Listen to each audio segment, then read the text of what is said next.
नम्र मनुष्य अपनी बुद्धि पर घमंड नहीं करता, बल्कि अपने से श्रेष्ठ गुरुजनों और मित्रों के निर्णय पर ही चलता है। वह जिद से अपनी इच्छा के अनुकूल नहीं चलता, बल्कि जिन बातों से अपने बड़ों का संबंध होता है उन्हीं के ऊपर छोड़ देता है। वह बातचीत भी गंभीरता के साथ करता है। जब अकारण उसे कोई बुरा भला कहता है तब उसका जवाब वह कटुता और तीखे वचन से नहीं देता। नम्र व्यक्ति कभी किसी की बुराई नहीं सोचता। दुर्बल और अत्याचार पीड़ित प्राणियों की रक्षा करता है।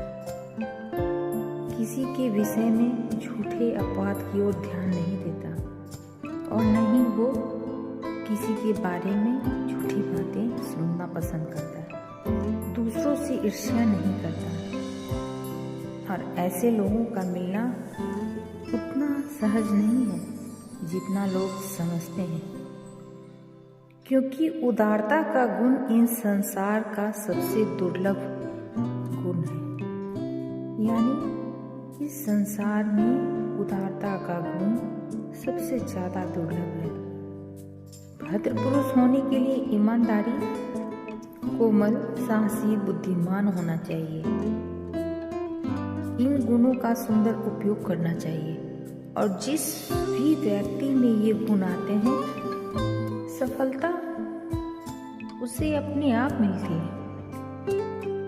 सफलता और असफलता ये जिंदगी के सिक्के के दो पहलू हैं। न सफलता से अधिक उत्साही होना चाहिए और न असफलता से निराश होकर अपने जीवन का त्याग करना चाहिए। हार जीत, मान सम्मान, ये सब बहुत ही तुच्छ बातें हैं। इससे ऊपर उठकर सोचना चाहिए कि हम एक नम्र इंसान बने, ईमानदार इंसान बने। उसके बाद जो मिलता जाए हम उसको खुशी खुशी स्वीकार करें। दुख है तो लड़ने की साहस जुटाएं, सुख है तो खुशी से पागल ना हो जाएं। बहुत से नवयुवक केवल सामाजिक शिष्टता धारण किए रहते हैं। वे जब बाहर रहेंगे, बाहर के लोगों से मिलेंगे तो बहुत ही शील और संकोच और नम्रता का व्यवहार करते हैं, पर उन्हीं लोगों को जब अपने घर की चौखट लांघनी पड़ती है तो तुरंत उनका रूप बदल जाता है। तब वही मुंह जो कुछ घड़ी पहले संभल कर धीरे स्वर में और नम्रता के साथ बोलता था, घर की दहलीज लांघते ही कर्कश और ऊंचे स्वर में बोलने लगता है। अपने अज्ञान, अपनी अपूर्णता और असमर्थता को समझकर ही अपने को संस्कारित, ज्ञान गुण का से संबंधित तथा आत्मशक्ति से समृद्ध बनाया जा सकता है। जब कोई मनुष्य बाहर नम्र रह सकता है तो भीतर क्यों नहीं, घर के अंदर क्यों नहीं? जब आप बाहर हंसकर बोल सकते हैं तो घर में क्यों नहीं? घर में आपका अहम क्यों जाग जाता है? आप अपने से तुच्छ क्यों सबको समझने लगते हैं? कोई भी व्यक्ति जो अपनी समर्थता और व्यवस्था का विवेचन कर सके आत्मज्ञानी हो सकता है। आत्मज्ञान बहुत ही जरूरी है जिंदगी के लिए। सबसे पहले हमें अपने आप के बारे में जानकारी जुटानी चाहिए, रखनी चाहिए। हम पूरी दुनिया की जानकारी रखते हैं, लेकिन हम खुद से अनजान हैं। हम बाहर नम्र रहते हैं, घर में पहुंचते ही उग्र हो जाते हैं। हम अपना विवेचन क्यों नहीं कर पाते? आत्मज्ञान के बाद आत्मशुद्धि परम आवश्यकता होती है। पहले आत्मा का ज्ञान कीजिए और उसके बाद आत्मशुद्धि। अपनी मनोव्याधियों से मुक्त होकर ही मनुष्य स्वस्थ चित्त होकर आत्म विकास कर सकता है। मनोव्याधियों मतलब मन के जितने विकार हैं उसको मिटाकर ही इंसान स्वस्थ चित्त हो सकता है, और स्वस्थ चित्त होगा तो आत्म विकास होगा। अतएव आत्मशक्ति सबसे जरूरी है। यह आत्मशुद्धि अपने आप नहीं होगी, यह आत्मशुद्धि मन के विकारों को भगाने से होती है। मनुष्य के अंदर मानसिक व्याधियों की विशाल सेना है, और उनमें से अधिकांश भय से उत्पन्न होकर स्वयं भयोत्पादक हो जाती हैं। किसी विषय को जब मनुष्य नहीं समझता तो उससे डरता है।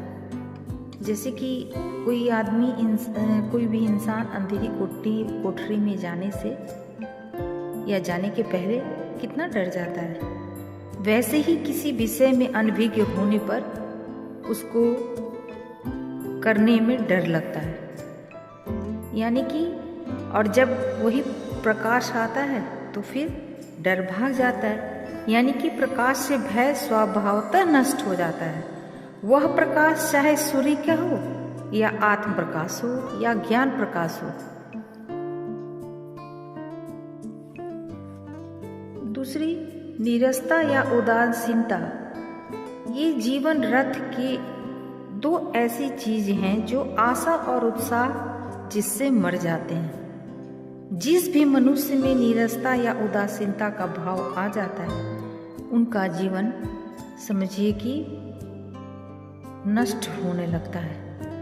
और इसी नीरसता और उदासीनता से बचने के लिए प्रयत्न करना ही मनुष्य का कर्तव्य है। खा लेना, पी लेना, हर इच्छित चीज को पा लेना जीवन नहीं है।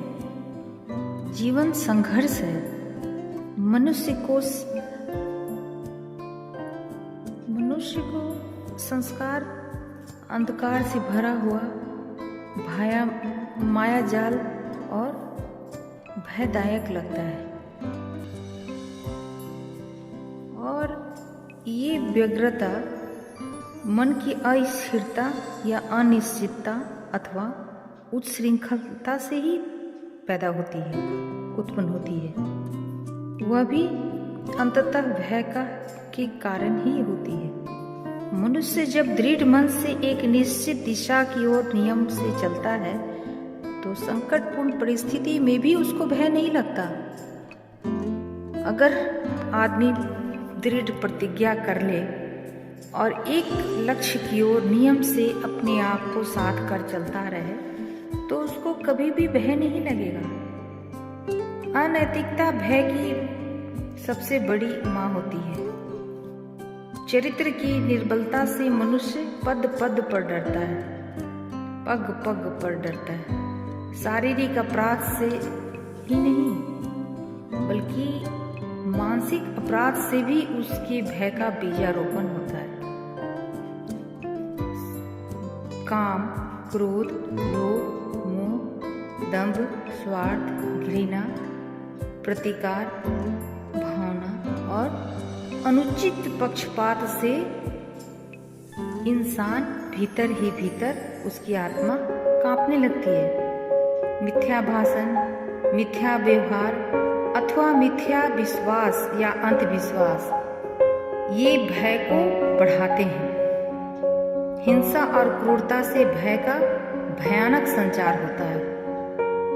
जो मनुष्य एक दिशा में चल पड़ता है तो भय उसके पैरों के नीचे आ जाता है। यानी कि हाथ पर हाथ रखकर बैठने से भय मुंह खुलकर सामने खड़ा हो जाता है। हम किसी भी चीज से डर कर हाथ पर हाथ रखकर बैठ जाएंगे तो भय भागेगा नहीं। आलस्य से पुरुषार्थ छीन हो जाता है। इंसान को कर्म करना चाहिए, और जब वो कर्म में डूब जाता है तो भय नाम की कोई चीज ही नहीं रह जाती है। लेकिन वो कर्म सत्कर्म होना चाहिए, और भयंकर परिस्थितियां मनुष्य को दबा देती हैं आलस्य से। यानी कि अगर वो कर्म नहीं करता है तो ऐसी परिस्थितियां आएंगी जिसमें मनुष्य दब कर रह जाता है। कर्म से भय निश्चित रूप से समाप्त शिथिलता के कारण ही जीवन में असफलता प्राप्त होती है। मन पे विजय प्राप्त करें, मन को जीतें।